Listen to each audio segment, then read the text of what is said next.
So yesterday's lecture was devoted to a recap of what we had seen of representations so far, and we had arrived at this point where this is the right regular representation.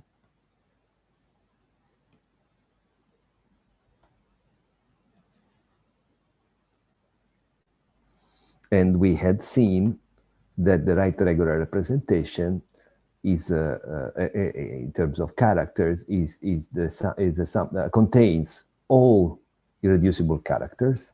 Okay. Okay, let's do it in red.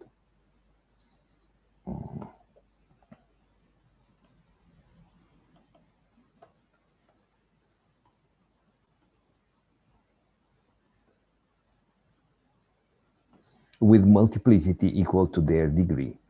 That is the dimension of the underlying vector space. Okay, so in terms of matrices, this is a big matrix, and on the diagonal you have blocks, and every representation appears with a number of blocks which is equal to the dimension of the underlying vector space. And in particular, if you take this and evaluate in 1, remember the right regular representation is always 0, except that on 1, its value is the degree, the dimension of the underlying vector space, which can be considered the group algebra. So the dimension is the order of G. And so we evaluate the chi, all the irreducible characters in 1, so we get the squares.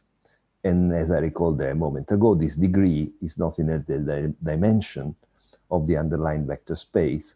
And so we find this formula that the order of G is the sum of the squares of the dimension of all irreducible representations. This tells us once more that these irreducible representations, the pairwise, non-isomorphic, come in a finite number, because, I mean, of course, this sum it has to be finite because it has to equal the order of G.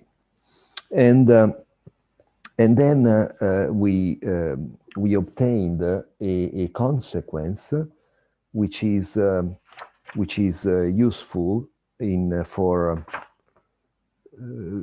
which tells us how many irreducible characters or pairwise non-isomorphic irreducible representation are there, because what one does, let us recall, you take V1, Vt. Okay, let's write it differently.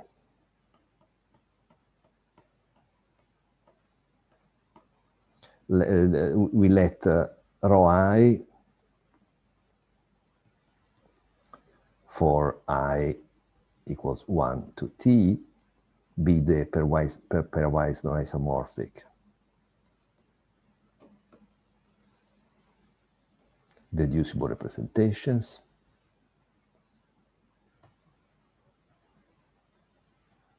of G. Okay, and so we can consider the direct sum representation with sense G to what? Remember, we take these groups and we take them blockwise. So it goes into GLV1 times GLVT. And as usual, as we've seen before, we can we get the direct product of the endomorphism rings. So remember, these are invertible matrices, whereas these are just all matrices. And in this situation, we have a morphism of the algebra. Oh, sorry, of algebras. Okay, and the point is that the dimension of this, since this is a vector space with basis the elements of G, this is dimension G, the order of G, and the dimension of this, I mean, these are matrix algebras.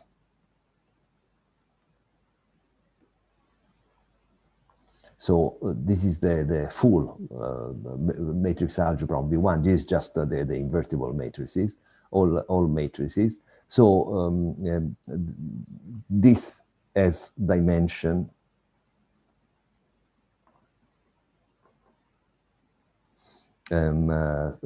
some vi squared, because this is the dimension of say n by n matrices. If the dimension of vi is n, then this is n squared, okay? And we had seen that these two numbers are equal, okay? It just seen this. And so what we have done, we have proved that this morphism of algebras, let's call it phi, we have proved phi to be injective. Hence, phi is an algebra isomorphism. Because, I mean, if it's injective, then the dimension being the same, if you look at them just as vector spaces, it has to be bijective, okay? And this is important because we obtain two consequences. We computed the centers of these two objects. This is an algebra. This is also an algebra, probably usually written as a direct sum, okay? Just to recall, this is just the algebra of block matrices, okay? So 0 everywhere except on the diagonal, okay? 0 elsewhere. So it's an algebra. I mean, if you multiply two matrices of this form, you still somehow multiply two matrices of this form, you get another matrix of this form, okay? So comparing the dimension of the centers of the two algebras, the centers being the elements that commute with every other element,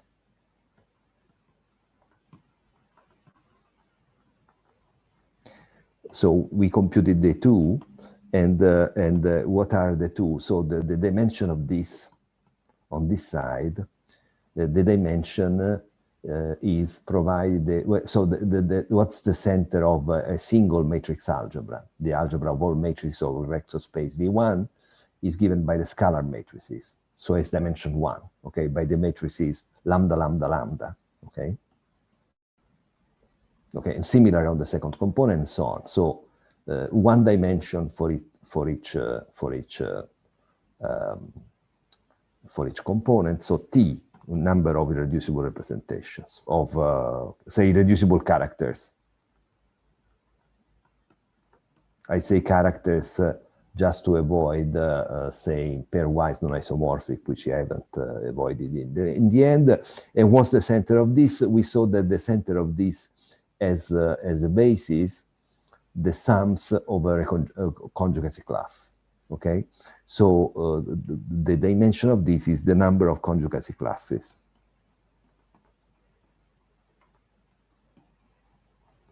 Of G.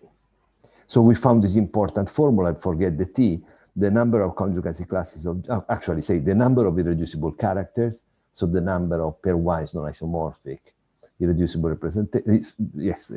representation equals the number of conjugacy classes of G. An important result, because this number of characters, which is a property related to linear groups, is completely determined by a group theoretic property of G, okay? And yes, so since these two numbers are equal, we have introduced the character table of G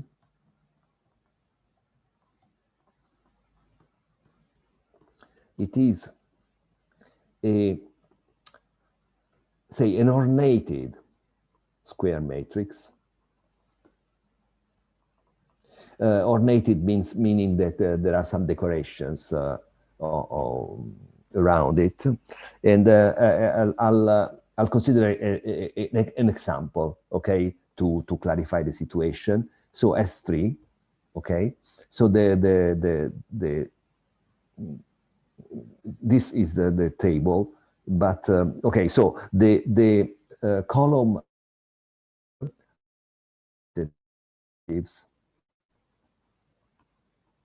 of the conjugacy classes of G. So G is S3 here. So, I mean, the natural thing to do in this row is to write 1 as the representative of the conjugacy class of 1, 1, 2, 3 as a representative of the conjugacy class of the element 1, 2, 3, of the elements of order 3, and then 1, 2 to represent the conjugacy class of elements of order 2.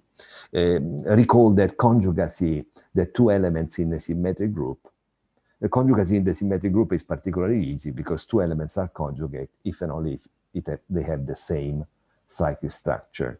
So this is why, well, okay, the identity. These are the 3 cycles and these are the 2 cycles. And here we write, I told you is ornated or decorated, perhaps is better. Okay, so we decorate the table that will come inside with some labels. Here, the number of elements in each class. We'll see later why this is useful. So, of course, there's only 1 here, there are 2 here, 1, 2, 3, and 1, 3, 2, and the rest are 3, 1, 2, 1, 3, 2, 3. And here, the labels, sometimes we don't write it, is the irreducible characters. Okay, so well, there's no need to give names because except perhaps one. So what can we write inside this table? By the end of this lecture, we will find we'll have found all the values inside. Of course, it's a square matrix, by the way, because since there are 3 conjugacy classes, there have to be 3 irreducible characters, okay, but by the result we just obtained. So one thing is important. 1 means the trivial character, which is simply the one with values 1, 1, 1. So it's simply the representation which sends, I already said that, but in which row G is equal to 1, okay, which is a 1 by 1, a linear representation, okay.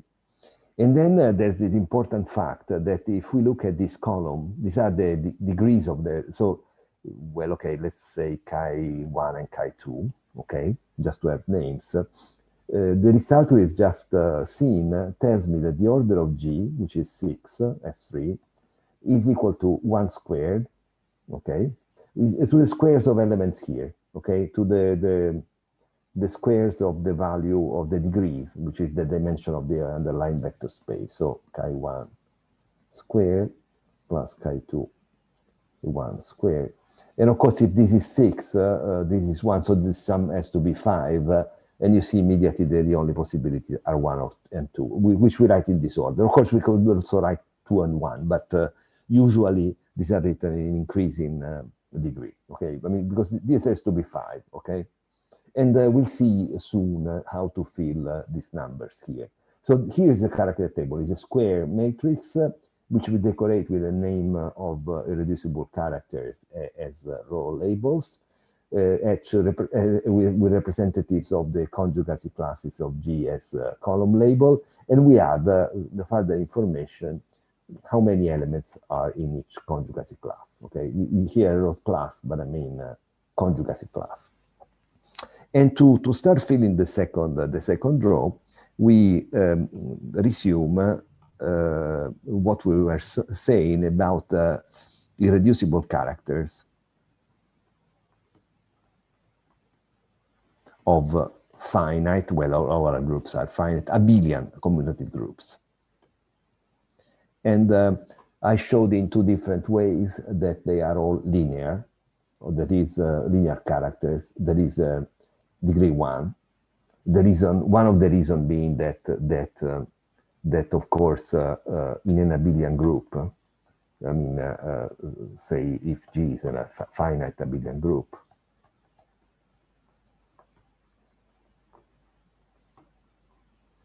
then each conjugacy class has order 1.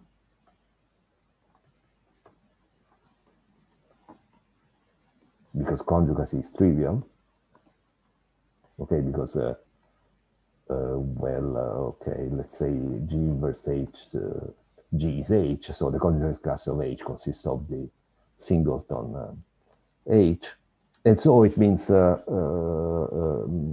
G has order of G irreducible characters. And so the formula that tells you that you have this equality, the number of summands here is the order of G because it's a number of reducible is the number of conjugacy classes, okay? Okay, so the number of reducible characters equals to the order of G in this particular case. And so they have all to be one because they are positive numbers, they sum to order of G, the number of summands is the order of G, so all of these have to be one, okay? And remember that I also gave another proof. Actually, I think I had given this proof in the beginning of the course because since if you have a finite abelian group, a representation, the image of the representation consists of a finite set of pairwise commuting matrices. And since each matrix can be diagonalized, okay, something we saw at the beginning of the course, a finite set of diagonalizable pairwise commuting matrices can be diagonalized all at the same time. There is a basis, a common basis that they are diagonalizable with respect to diagonalizable with respect to this basis. And this is another proof that the reducible characters have dimension one, have degree one. And recall that to have a character of degree one, it means that the underlying representation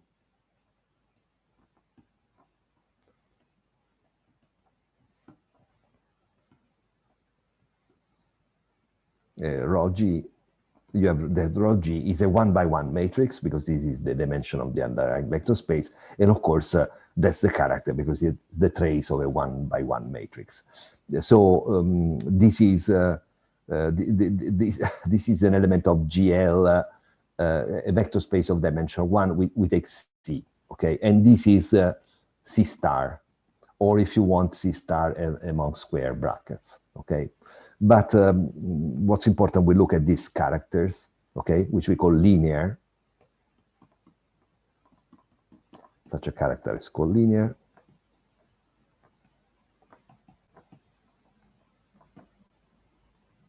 And these are homomorphisms. Since rho G is a homomorphism, also chi is an homomorphism. These are homomorphisms.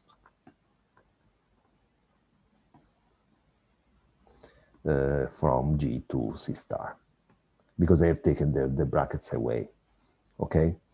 And of course, a linear character, okay? This is called the linear character. Yes, okay, it's called linear character. Yes, I wrote it twice. And of course, these linear characters are irreducible because you have a vector space of dimension one, underline it, and of course there are no intermediate subspaces between 0 and the vector space of dimension 1. Okay, so the irreducible characters of finite abelian groups are particularly simple because they are all linear, so they are homomorphic from G to C star, and this is something we were seeing last Tuesday, and we had already checked the case of a linear of a cyclic group.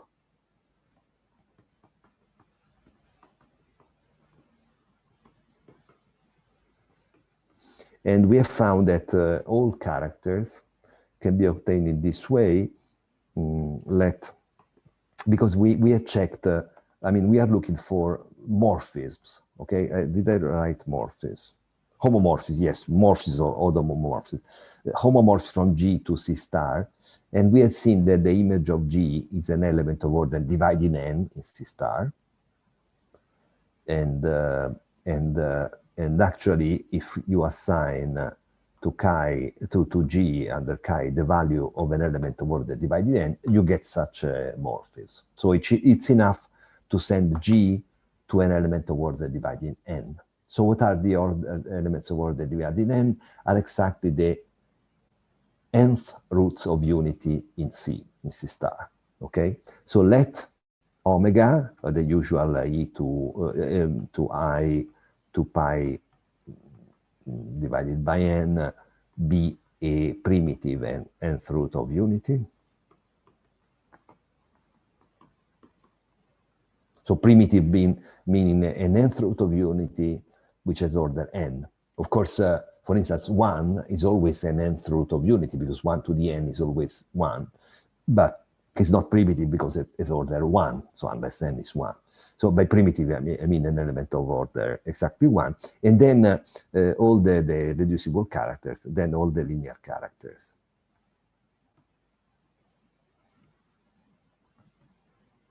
Of G are obtained as, in a natural way, chi, oh yes, okay, fine, yes, let's write it like this, omega k.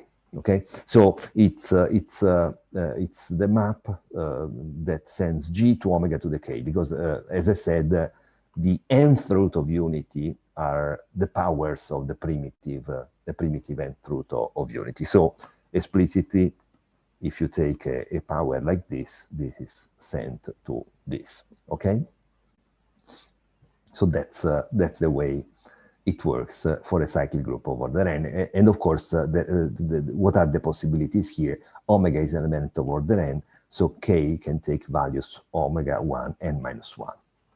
And you see, so there are exactly n.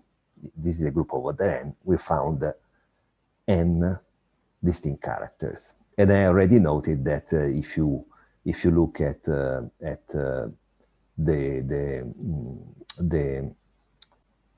character table, it's a van der Monde matrix. So I checked that this will be useful in the following. So let us recall. So when n is order 2, we find this. Okay. So what I mean here you have 1 and G, and here you have chi 0, and chi 1. Okay. And this is the notation. So this is the character that sends G to omega to 0, so to 1.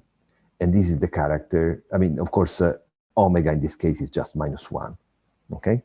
So this is the character table of a group of order 2. And we have also seen the case of order 3.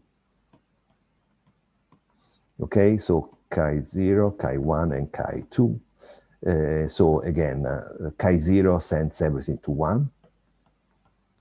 Chi 1 sends G to omega.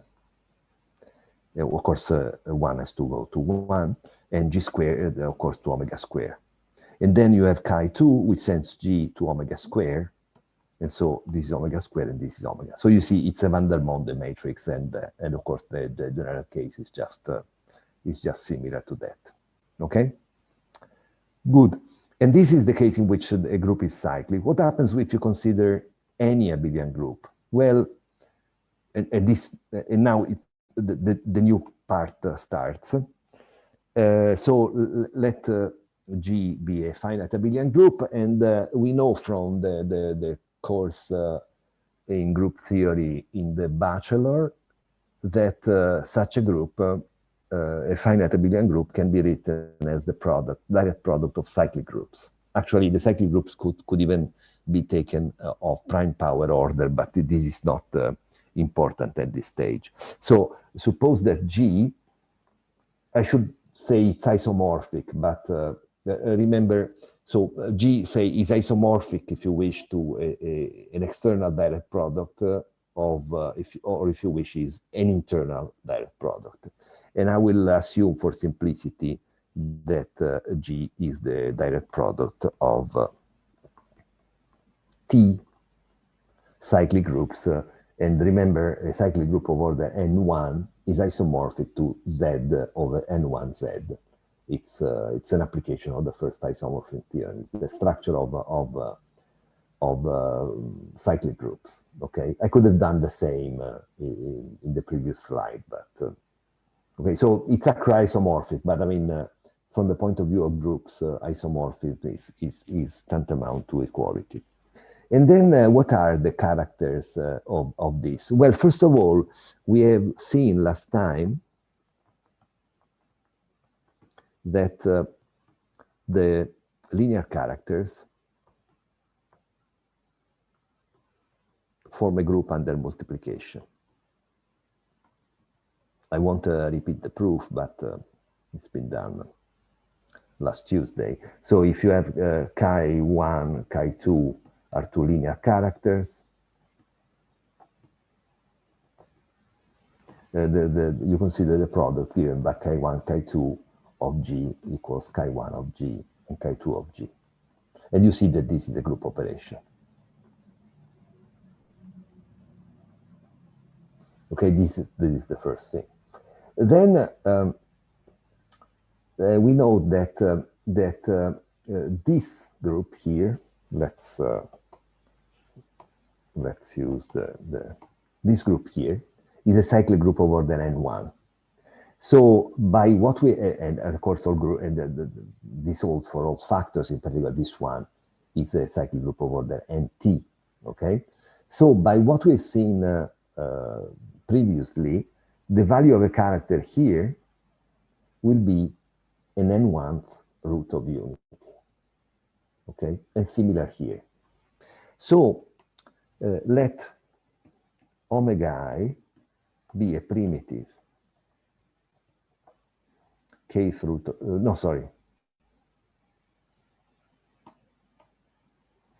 nth root of unity for I ranging from 1 to t. Okay, so we pick a primitive root of unity for each of these factors. And then, but what we saw before,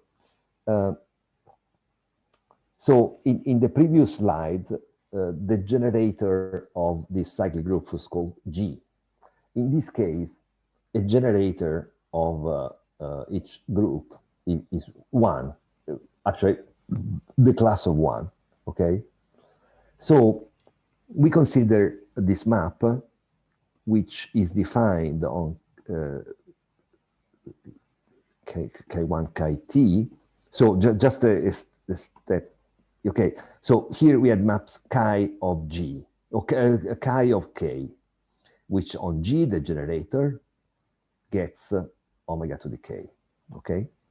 And now I take the map chi1, chi-t, where we'll see where this holds, and this is the map that on 1, 1, 1, this is a set of the generators of each. So the 1 is the generator of this, the next one is the generator of the invisible one, and 2, z times so on, and so on.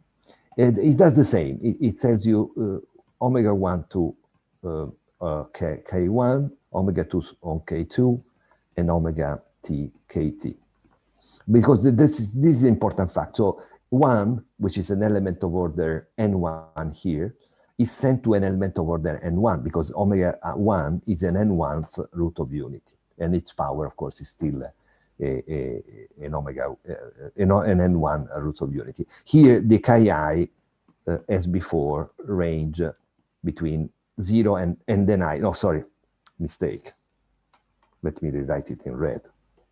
It's less than. Let me check whether I got it correct here. Yes, chi here, k here was getting up to n minus 1, but not n, of course, because then you get 1.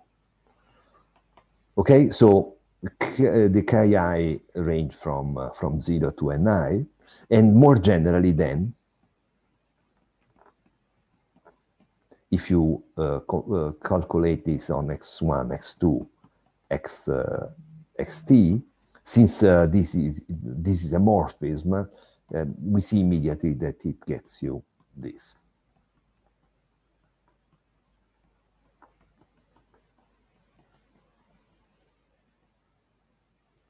This is, of course, a mistake.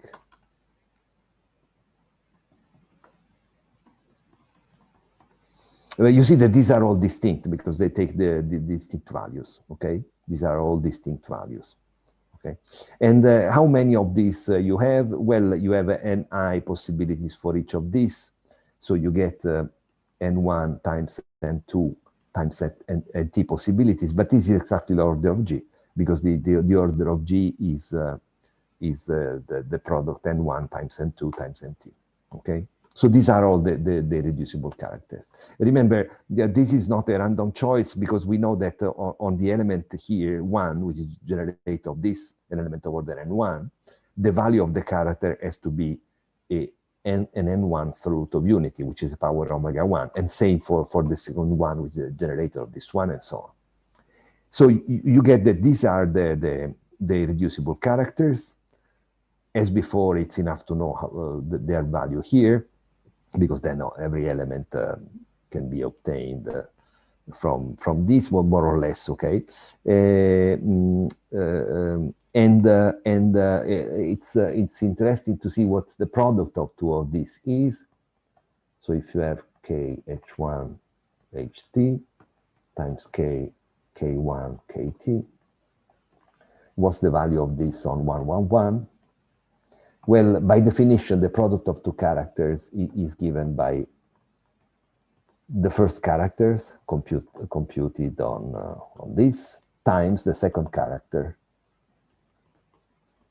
computed on this. Okay, and so this will be omega 1 to h1, omega t ht. This will be omega 1 to k1, omega t to kt, and so these are tuples, so you multiply element-wise, and so you obtain h1 plus k1, that's omega 1, omega t ht plus kt, and this is exactly another character of this form, h1 plus k1, ht plus kt, where these have to be taken modulo n1, modulo nt. And so you see that two of these characters multiply exactly as the elements of G, because say the hi, ki are taken modulo ni, because I mean, of course, when you get, say, to h1 equal n1, then omega 1 to n1 will be 1. So it's modulo ni. And so you see that they multiply, these characters multiply exactly like the elements of G, okay? Because each character is determined by a tuple of elements which are really in Z. So in practice, Ki are in Z over Niz. So what we have found is that the character group, the group of linear characters, is really isomorphic to G, okay? So the group of linear characters, okay, which is the dual group of G.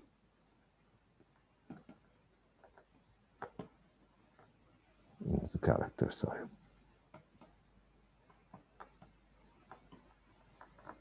Is which is called which is called the dual group, is isomorphic to G. Mind you, let me recall the situation if G is a finite abelian group.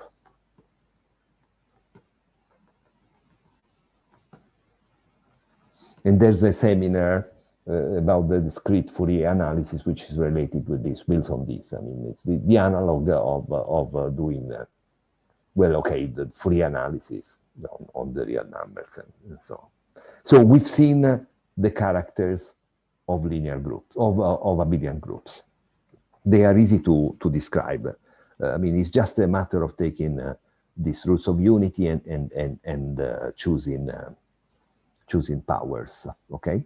So these are the terms. We now know what are the reducible characters of finite abelian groups. But then this can be used for groups which have an proper abelian quotient. Why? Well, because there is a simple concept which is lifting characters. There are more complicated constructions when it comes to character, like induced character or the product of character, which we haven't exploited so far. What does it mean to lift a character? So let G our usual finite group. And let N be a normal subgroup of G. And let rho from G to over N, the quotient group, to GLV be a representation of G, okay? It can be an irreducible representation of G over N, sorry, of the quotient group. So you have G over N, and you have this representation here. But then here you have G, and you have the usual pi, the canonical homomorphism, which sends an element G to a coset. If you consider the composition of these two, which I write like this, because I mean, since I write rho on the left, the composition is right to left. But then the composition is nothing else. I'm writing this down in a second. A homomorph is a morphing from G to GLV, so a representation of G. Then the composition pi, and of course I wrote it the wrong way because I have to write. Sorry, apologies.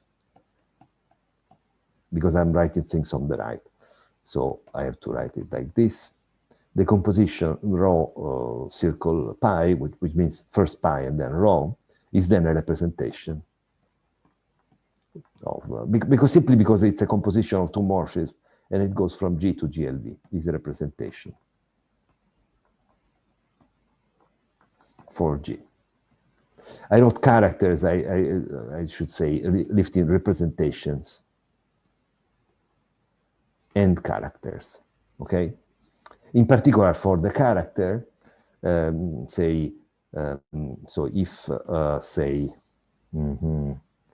just a second, if psi is the character psi of rho, then the character of rho composed pi is chi, given what chi G is psi of Gn, okay? Because you first apply pi and then you apply rho.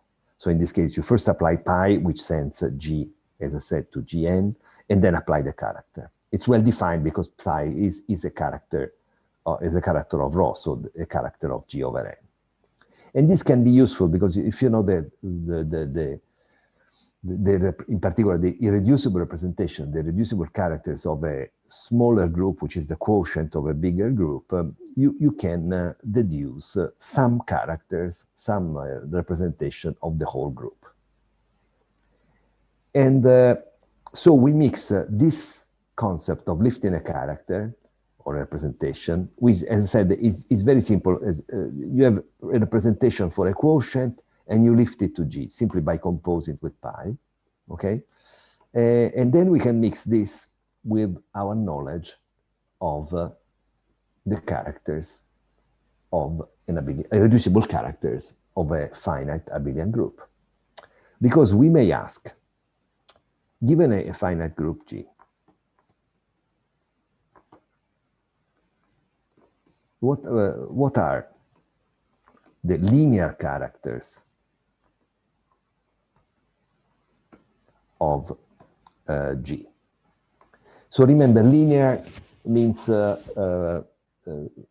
chi of 1 equals 1. So the underlying representation is of dimension 1, the degree is 1, and these are automatically reducible, okay?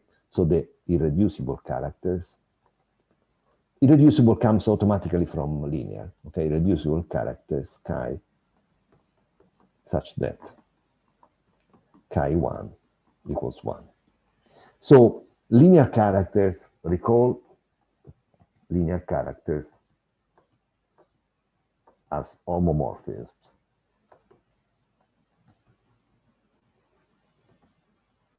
Morphism or homomorphism, chi from G to C star.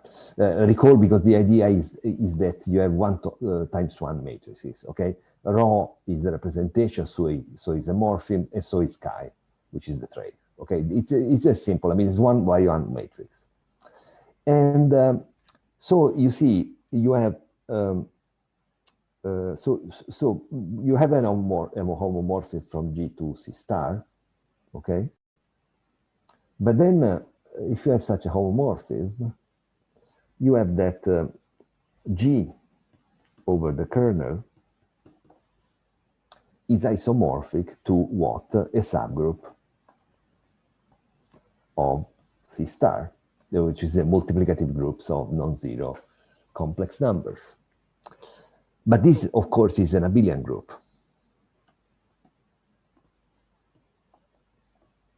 Because, I mean, multiplication on C star in the complex numbers is, of course, commutative. But then we saw something. It's the first time we start using what we saw in our preliminaries, which will turn useful later, on soluble groups. You have this kernel, which is a normal subgroup, and the quotient is abelian, okay? And so, since this is a normal subgroup with abelian quotient, then it follows that the derived subgroup G prime is contained in Ker chi, because G prime is the smallest normal subgroup with an abelian quotient. If you have any normal subgroup with abelian quotient, then this normal subgroup contains G prime, okay?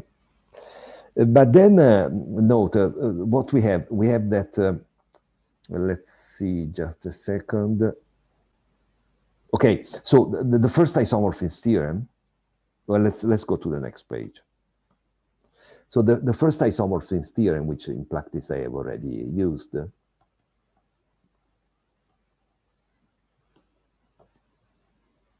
tells you that there is an injective morphism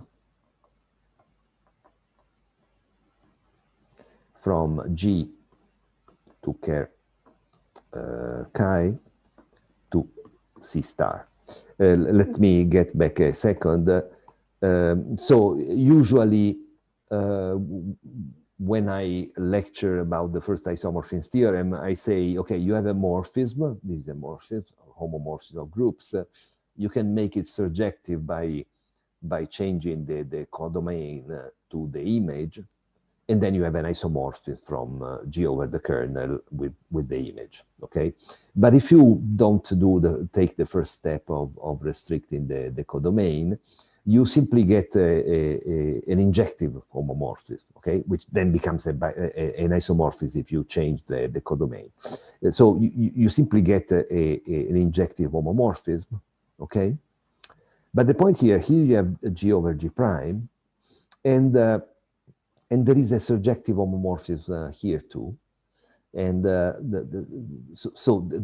is an injective morphism. Okay, let's this is called star, this thing here, okay? But this is also a surjective homomorphism.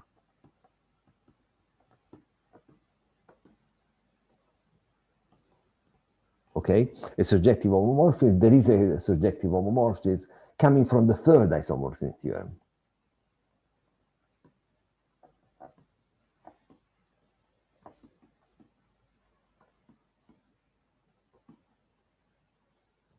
Because the situation, what's the situation? You have G, you have the kernel of chi, you have G prime, okay? And both these two are normal in G. This because it's a kernel, and G prime because it's well, we've seen that there is a normal subgroup. But then what the third isomorphism theorem tells you, it tells you, well, okay, the first and second really, no, it's the third one, yes. It tells you that the kernel of chi over G prime is a normal subgroup of G over G prime, okay? So having these two normal in G means that this is normal here. And moreover, if you take the quotient of this over this, it's like you simplify, okay? It's isomorphic too. So what's this star in blue is exactly the map that goes from this group over here. Let me use the pointer. From this group over here to this group here, okay? Because this is isomorphic to a quotient, okay? So essentially it's a quotient map, okay? From this to this. Essentially, what you do here, you take a coset, say G prime, and you take it to a coset G ker chi. Okay, this is how you prove this. You take the map from this to this, which does this, and find that the kernel is exactly this. Okay, I mean, it's the third isomorphism theorem, and you may want to check it if you wish. Okay, so what we have found, we had started from a linear character of G. Sorry, this is just a bar. Okay, and we have found that this comes from a linear character of G over G prime, okay? Or gives rise. So let's see what we found. So if chi from G to C star is a linear character, this yields a linear character from G over G prime to C star. And remember, by the property of G prime, the derived subgroup, this is an abelian, finite abelian group.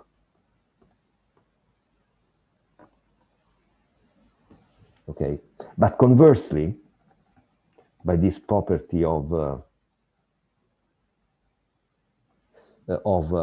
lifting, every linear character, okay, from G to G prime to C star gives rise, yields an irreducible character, a linear character. Linear character are by definition, are irreducible, yields a linear character of G. Okay, so if you have a linear character of G, then you obtain a linear character of G over G prime. But then if you have a linear character of G over G prime, it's this simple fact that you compose with the natural epimorphism, which sends an element G to its coset here, and you get the linear character of G.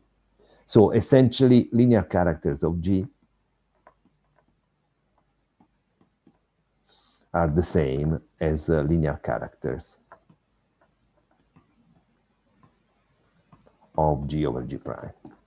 The same in this, well, the same in natural sense, okay? They are all obtained from this. And this is a finite abelian group, so we know how it works here. Okay? Let's see this in action. And let's get back to S3, okay? So let's get back, take G equals S3. So it's a well-known fact in an exercise that I think I put in the sheets that in general the derived subgroup of Sn is an. Okay, it's an elementary fact here, but it's A3. So this means that the linear characters of S3 are, in a sense, the linear characters of the linear group, of the abelian group. We'll see in which sense. Is very natural. S3 over A3, which is, of course, the A3 has order 3 and S3 has order 6. So this is a cyclic, well, okay, of order 2. It suffices to say of order 2, of course, because groups of order, of prime order are cyclic. So let's get back to our table, which we want to fill. Okay, so we see how it works. So we had already our trivial character. This is the number of elements. And we know that, that there are two other irreducible characters, one of degree 1 and one of degree 2. So this is a linear character, okay?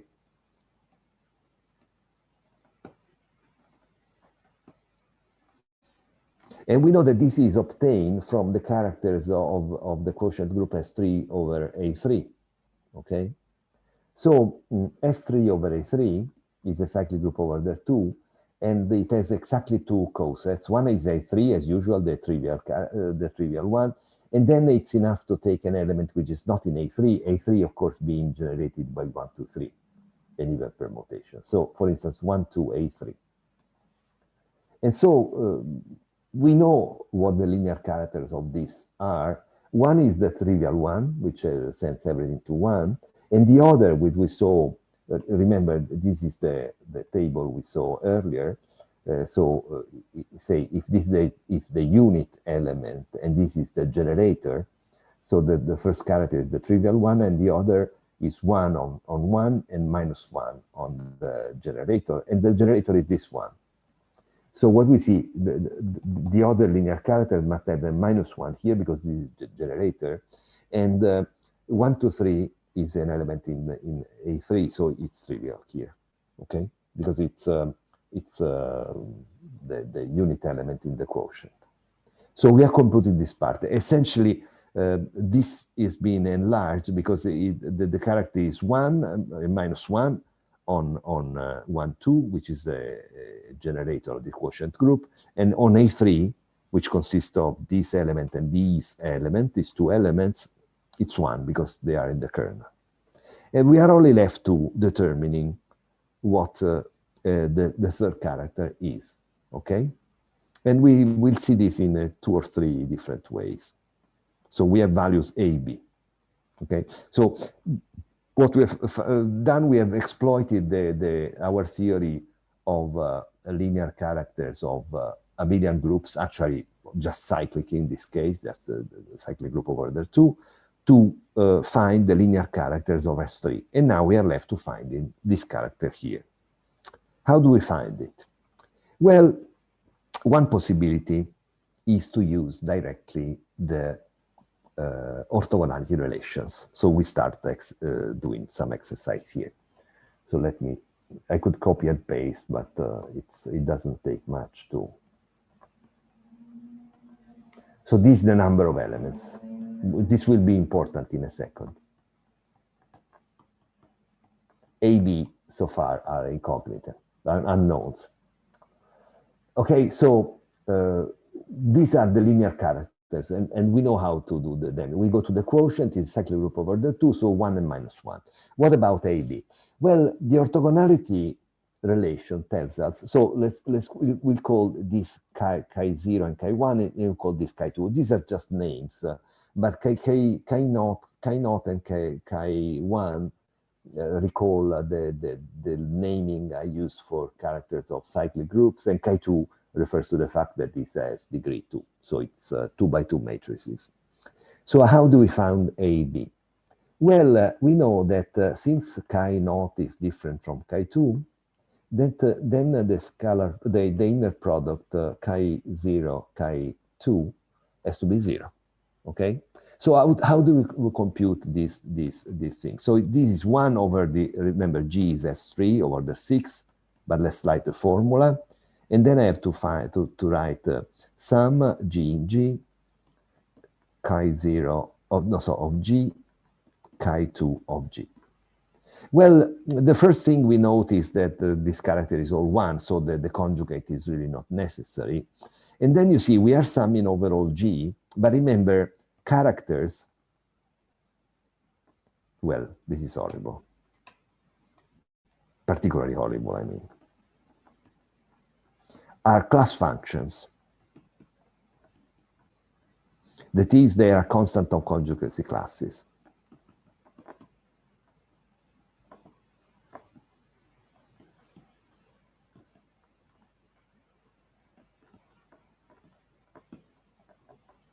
Okay, so when I compute this, I don't need to go through all this. Well, in this case, it's only 6 elements, but I don't need to go through all the 6 elements because I can simply compute. Consider what the sum is. We'll do it slowly the first time. So, parentheses. Well, of course, I first have the element G equals 1, okay? And then this is simply 1 times 2, okay? 1 times 2, okay? Okay, this is chi naught of 1, and this is chi naught of 2, okay? It's the first summand here. Then I consider 2 further summand, 1, 2, 3, and 1, 3, 2. And the others I'll disregard for the moment. So in this case, I will have the chi naught of 1, 2, 3, and chi 2 of 1, 2, 3. I should have a double parenthesis, but I think the meaning is clear. And here I have chi naught of, well, it should be, let's write conjugate, but I mean, it's 1 in any case, okay? Okay, conjugate. But 1, 2, 3, and 1, 3, 2 are conjugate in S3. I mean, they are the 2 elements of this conjugacy class. So there's no need to write this twice. You may simply write once, and so it's 1 times A, okay?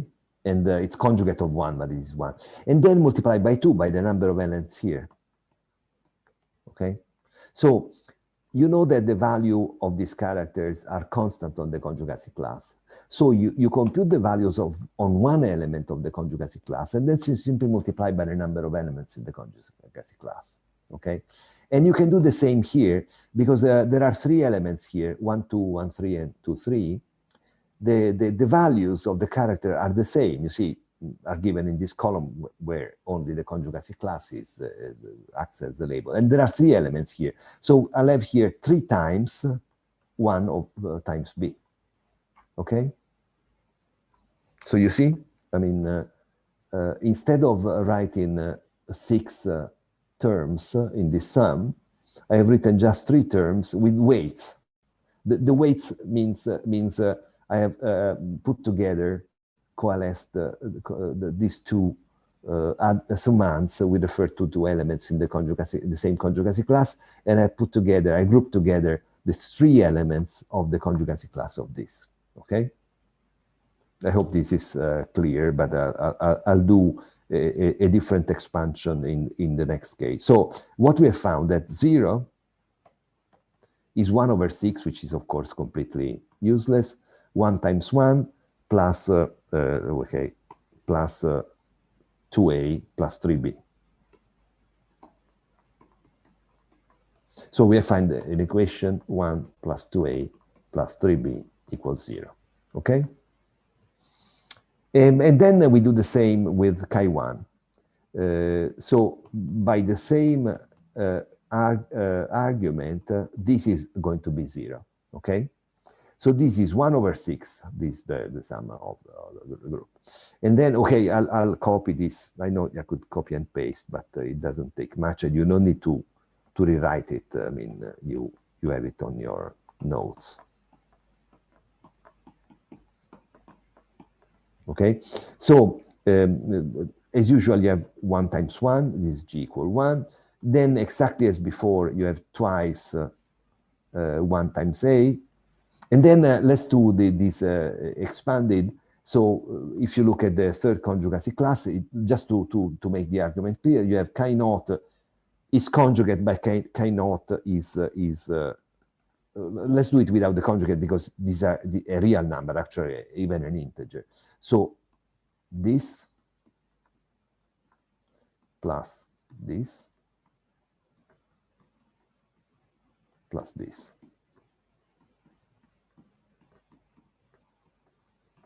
But you see, these three elements, these three terms are the same because, I mean, characters are constants on a conjugacy class, and the elements 1, 2, 1, 3, and 2, 3 are all conjugate. So this is what I did implicitly here. So this means you get 1 over 6, 1 times 1 plus 2 times a plus what? 3 times minus 1. Sorry, this is a mistake. No, this is correct. It's 1, but this is minus 1. Okay?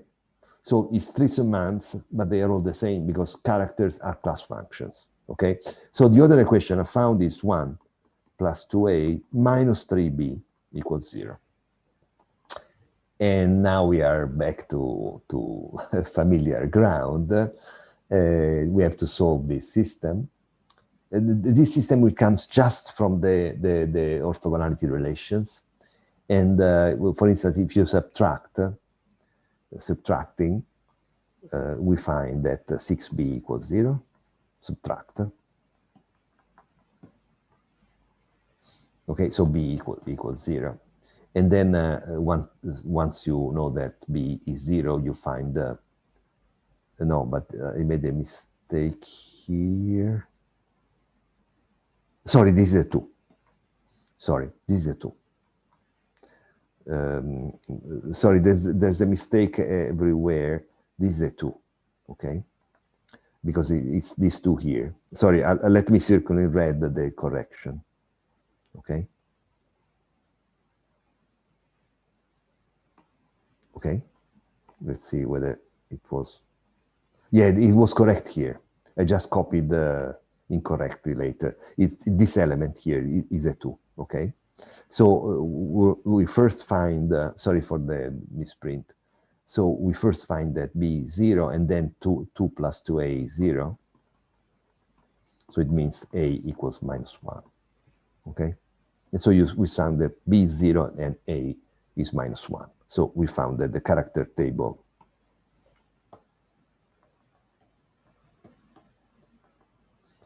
of S3 is this.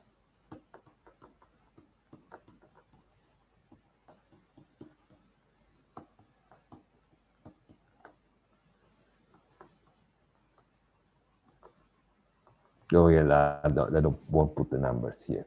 So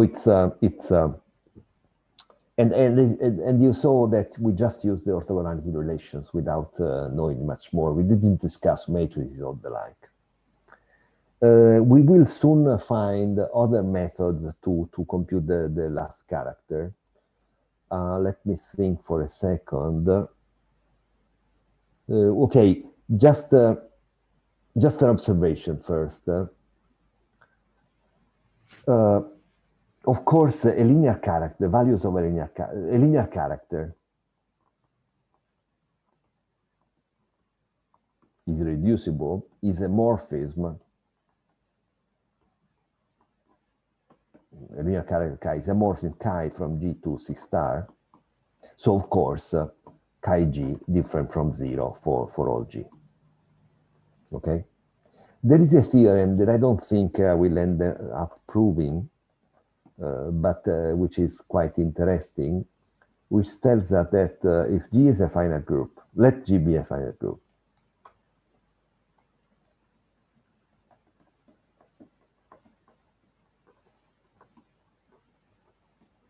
And let chi be an irreducible character of G.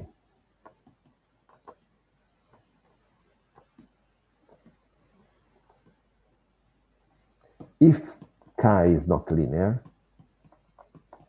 okay, not linear, so chi means chi is not linear, then there is G in G such that, chi of G equals 0. I write here not to be proved probably. Okay, so it's just for your reference. And so this tells us if you have a linear character, this is a morphism from G to C star, so of course all values are different from 0. But if you have a nonlinear character, a character whose degree is different from 1, then it has to be a 0. There is a G on which it takes the value 0. And here there is, okay, in this case. So these are linear, and these are morphisms, so all values are different from 0. But this is non-linear because the chi1 is 2. Sorry, yes, the value on 1 is 2. And it has to be a 0, and look, it's here, okay? So it explains why there is a 0 in this line. There has to be a 0. But there is another quicker method to see that there has to be a 0 exactly there. And because, I mean, it was quite easy because we had this system and you simply subtracted and you find that 6b is 0. But there is a useful method, and it relies, on a result I discussed last Tuesday, a week ago. So the result was, well, we will see in general, a general fact later, that the product of two characters, as defined earlier in the case of abelian groups, or a linear character, is always a character, okay? We haven't proved that so far. But what we have proved the following, that let chi psi be characters of the group G. G is always a finite group. If chi is linear, okay, so remember, writing this means chi is linear. Then, first of all, as an instance of this general fact, then chi psi is a character of G. I mean, we don't have the general proof that the product of two characters is a character, so we prove this in this particular case. But more importantly, psi is irreducible if and only if chi psi is irreducible. So this is something more. I mean, if you have any two characters, we will prove that the product is always a character, except that the two characters could be irreducible and the product could be completely different. I don't think we are going to see an example, but we will see an example sooner or later. But if the first character is linear, first of all, we prove that the product is a character, particular case of something we'll see later. But then psi is irreducible if and only if this is irreducible. Okay, so essentially this is telling you, you take an irreducible character, you multiply by a linear character. Remember, linear means irreducible, but not conversely, and implies irreducible, sorry. But this is, if this is irreducible, then this is irreducible. Why is this useful? Because you see, let's get back to our character table of S3, in which we were at a stage where we had determined these two characters, okay, irreducible characters, and we were trying to see what this character is, okay? Well, we know already that, we know in the end that this will be -1 and this will be 0, but let's take a step back before writing the orthogonality relations. So we know that this is an irreducible character. By what is written here, you know that the product of chi2 with any of these two, which are linear, is already another character, and it's irreducible.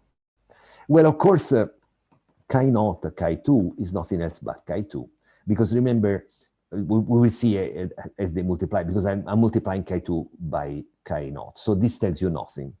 But what is chi1, chi2? Okay, so on an element G, this is an element, this is chi G, chi2 of G. Okay, this is how you define the product of two characters, is by their values. And so what's chi1, chi2 of 1, 2? This time I've written the correct double parentheses. Well, this is chi1 of 1, 2. This time I have left the double parentheses out. What's chi1 of 1, 2? Well, it's -1. What's chi2 of, well, let's write, it's B, say, okay? Okay, so I obtained minus B. But note, this fact tells you that this is an irreducible character, because I've multiplied an irreducible character, chi2, by a linear character. And this is an irreducible character. The proof is last Tuesday. And note, sorry, I cornered myself, but I painted myself into a corner. What's the value on this on 1? Remember this chi1 of 1, chi1 or chi2 of 1. That's the way the products of character work. You simply take the product of the two values. So this is 1 times 2 is 2, okay? So you have this character chi2. We still don't know what A and B are, okay? But we know that chi1, chi2 is another irreducible character and has degree 2. But wait, we know that S3 has only one character of degree 2, okay? Because there are irreducible character of degree 2, okay? It's another irreducible character, the same degree. But then it has to be the same. I'll write down this on the next page. So this means that this character has to be equal to, no, sorry, let's do it in red, which is, so it stands out. It equals to chi1, chi2. And what's chi1, chi2? So the values are the products. So 2a minus b, okay? Because we saw that the values on 1, 2, in general, the values of chi1, chi2 are the products. 1 times 2, 1 times a minus 1 times b. I mean, this is an instant. So wait, so this has to be equal to this. So b equals minus b. Of course, 2 equals 2 and a equals a. That's not particularly entertaining. But b equals minus b. So this means that this implies that b is 0. Okay, so this is a quick way of saying that b has to be equals 0. And then the fact that a is minus 1 is obvious, but we'll see in a different way. So let me recap the argument I had here. So chi2 is the only irreducible character of S3 of degree 2, dimension 2, say, and chi1, chi2 is another such character. So this means that the two have to be equal. And this implies that b is 0. Because I'll be back to this board in a second, because you see, b has to equal minus b. There's only one character of degree 2, okay? There will be other examples in which we have two different characters. So sometimes this technique is useful to build new characters. But in this case, it's simply that it tells us that this has to be 0, okay? So just to complete the argument, just to see that there are so many ways to obtain the same result. Sorry, you have seen this, but after all, I've been doing the writing, so you simply could have one copy of this table. So with this argument, we found that this is 0. Remember, the idea is simply to take the product K2, K1 and see that it has to be the same as K2. And how you can you see that this is minus 1? We saw it by no, I need this too.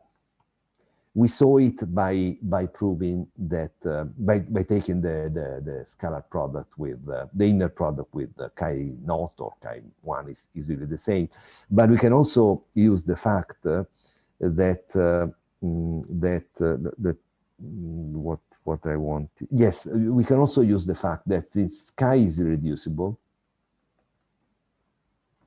And this is equivalent to saying that this inner product is 1, okay? So what's this inner product? Is 1 over 6. No, wait, let's... So what's this product? Is 1 over 6. And then remember what the trick is. We first write these values here, 1, 2, and 3, okay? So 1 times plus 2 times plus 3 times, okay? Because we know that characters are constants of conjugacy classes, so we just compute for one element in the conjugacy class and that's it. And then we have here what? We have here the sum. Remember, chi2 is 1 over the order of G, sum chi G conjugate chi G, okay? So this is the formula. And well, of course, yes, okay, fine. What we yes, let me think whether this is okay. Well, okay. So I have a 2 times 2 here, okay, and then A conjugate times A here, okay. So what we found here, no, well, but I don't know whether I'm getting this. Well, in the end, what do I find? We find that 6 equals 4, yes, plus 2 times A conjugate.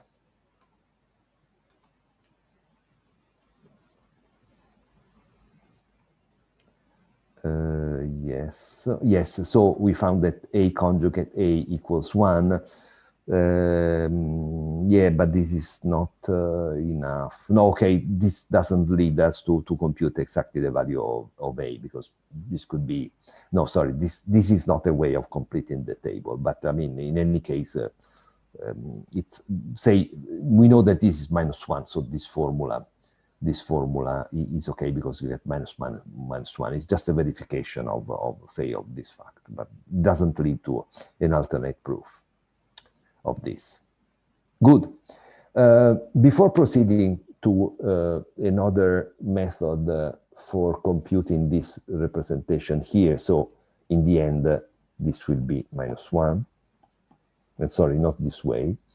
We wonder, okay, so these linear characters are clear enough. If we want to know the representation, we just put brackets around the numbers. But we ask ourselves, what is a representation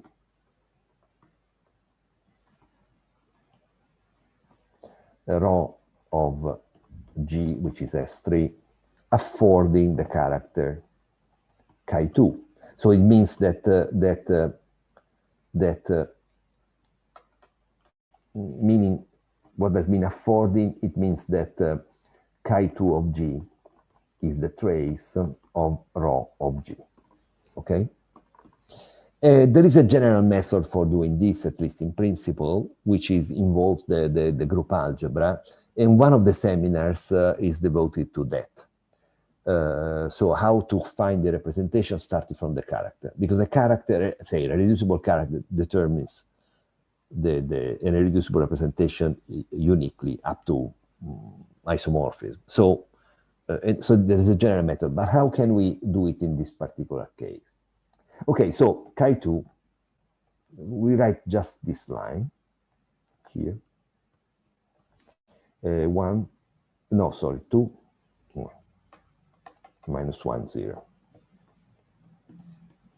Okay, so, well, the rho 1 has to be the identity, okay? I will usually leave the zeros out, but let's write it in this case. This is clear. I mean, the identity of the group has to go to the identity of the linear group. Okay, so rho goes from G to GLV with this dimension 2. Okay, the dimension is this number here. Good. So what can it say about rho of 1, 2, 3? Just one parenthesis, it should be 2. Well, we know that this we saw just at the very beginning, that rho of 1, 2, 3 is a diagonalizable matrix, okay? And on the diagonal, so it can can be put in diagonal form with third root of unity on the diagonal. The reason being simply, let me recall, it's a general fact. Of course, you have that 1 is rho of 1, we just saw 1 okay, it's a matrix. It is the one matrix. Let me recall the argument because it's critical to what we are doing. And this is row of 1, 2, 3 cube, which is row of 1, 2, 3 cube. Okay, so this is a 2 by 2 matrices. So row 1, 2, 3 is a root of the polynomial is cube minus 1. Okay, because you see it satisfies this equation. When you cube it, you get the identity. And so it means it diagonalizable because this has distinct roots. So the minimal polynomial has distinct roots. And the eigenvalues are third roots of unity. So because the eigenvalues are roots of this. So row 1, 2, 3 is diagonalizable, and its eigenvalues are third roots of unity. You see many times why working over C is absolutely essential, because we have arbitrary roots of unity. So, I mean, we know that you can have many different representations which are isomorphic just by changing bases, because the formula for isomorphic representation essentially means changing bases. So choose a basis. Let us choose a basis. So that of V, this vector underlying vector space, so that row 1, 2, 3 is diagonal. Of course, this will mean that the row of this won't be diagonal. I mean, this is not an abelian group, S3. Okay, so you cannot put in diagonal form all the elements at the same time. So, but let's do it with row of 1, 2, 3. Okay, so this means that so row 1, 2, 3 will be diagonal. And what do we have on the diagonal? Well, we'll have omega I, omega j, where omega is a third root of unity. Okay, and I and j, in the moment we don't know, but we can have values 0, 1, or 2. Okay, but we know something. We know that the trace of this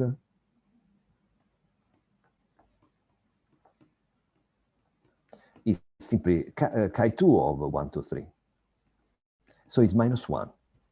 Okay, so we know that this matrix, there are two zeros here, which are not right, okay? When there's nothing, there's a zero. Only inside the matrix, there are not, I mean, it's not full of zeros on the board, though, because where it's blank. So there are two zeros here, okay? And you know that the sum of these two is zero, is minus 1. Then if you think for a second, there aren't many possibilities, because for instance, if these are two ones, you get 2, not minus 1, okay? If these are omega omega, then it's twice omega, which is definitely not minus 1. So what you see that apart from the order, but we choose a basis like you want, this implies that row 1, 2, 3 is omega square. Because remember, well, okay, let me recall this very trivial fact, okay? That is cube minus 1 equals x minus 1 times e squared plus x plus 1. This is a notable product. If you multiply this in omega, omega is the third root of unity. Of course, this is 0, okay? This is different from 0, because omega, of course, being a primitive, sorry. Wow. But I mean, when you progress, you see what it left out. And so this has to be 0, okay? So this means that the sum of these two is minus 1, okay? I mean, it's an elementary fact that is worth remembering. Good. So what we found that I mean, of course it could be omega square omega, but since we are free to choose a basis that we wish, we only want to find one representation, and then changes of basis will give you many others. We know that rho 1, 2, 3 is this. Okay, so suppose this holds with respect to a basis UV be a basis with respect to which for which this holds.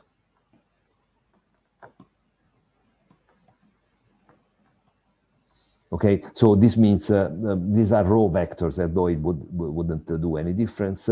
When you apply rho 1, 2, 3 to U, you get omega U, and when you apply rho 1, 2, 3 to V, you get omega square V. Okay. So now my task is to see what the matrix of 1, 2 could be.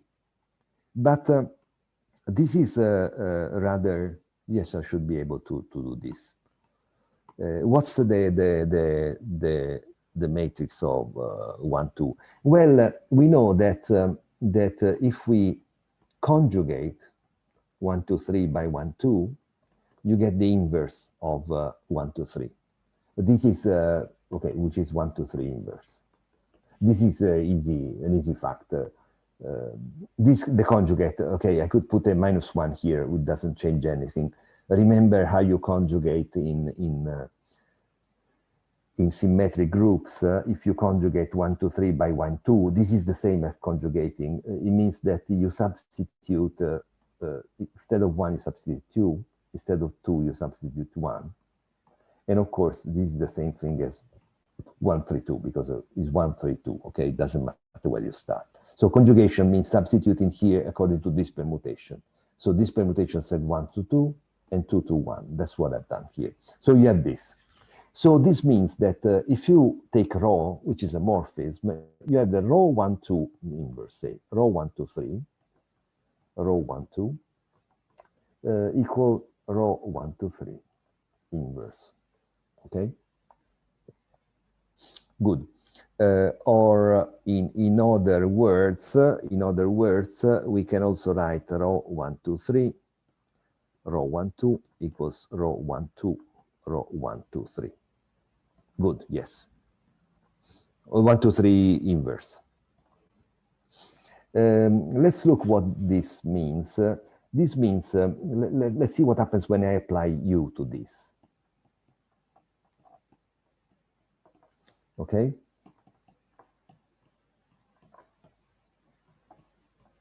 Of course, rho 1, 2, 3 is omega square, and rho 1, 2, 3 inverse is nothing else but omega square omega. Okay, because because since omega cube is 1, omega times omega square is 1. Omega square is the inverse of omega, and conversely. So we saw that this is nothing else but omega U. And here we see this.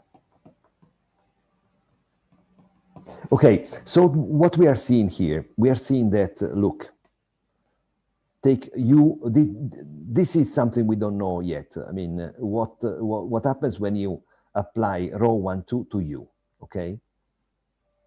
But we see that when you apply rho 1, 2, 3 inverse to this is multiplied by omega, okay?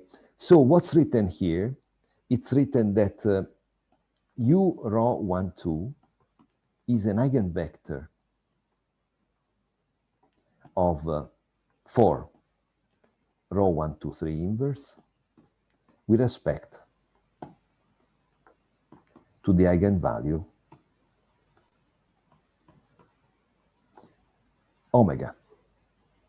And you see, this is rho 1, 2, 3 inverse. So what's the eigenspace with respect to omega is what we call the V, okay? So, because I mean, let's get back. So U is an eigenvector for 1, 2, 3 with respect to the eigenvalue omega. And then all non-zero multiples of U are eigenvectors. And V is an eigenvector of rho 1, 2, 3 with respect to omega square. with 1, 3, 2, which is row 1, 2, 3 inverse, it's exchanged, okay? So it follows that 1, row 2 is an element of the subspace generated by V, okay? And exactly with the same argument, which I'll leave you as an exercise, you find that V row 1, 2 is an eigenvalue for omega square, an eigenvector with respect to the eigenvalue omega square. It's exactly the same argument. You take this and you take V and apply this, okay? So this means that U rho 1, 2 will be something, let's say, mu of V, and the V rho 1, 2 will be some nu. Well, no, nu is horrible. Let's use lambda and mu. Lambda is not taken, right? Yes. And the will U, okay? So what we found, let's write this in a corner. Rho 1, 2 is apparently lambda mu 0, 0. Okay, because you see, it's we do it by rows. So U goes in lambda V, and V goes in mu U. Okay, and what we'll see that lambda has to be the inverse of mu, and that we can actually take lambda and mu to be 1. Okay, but this we will see next time.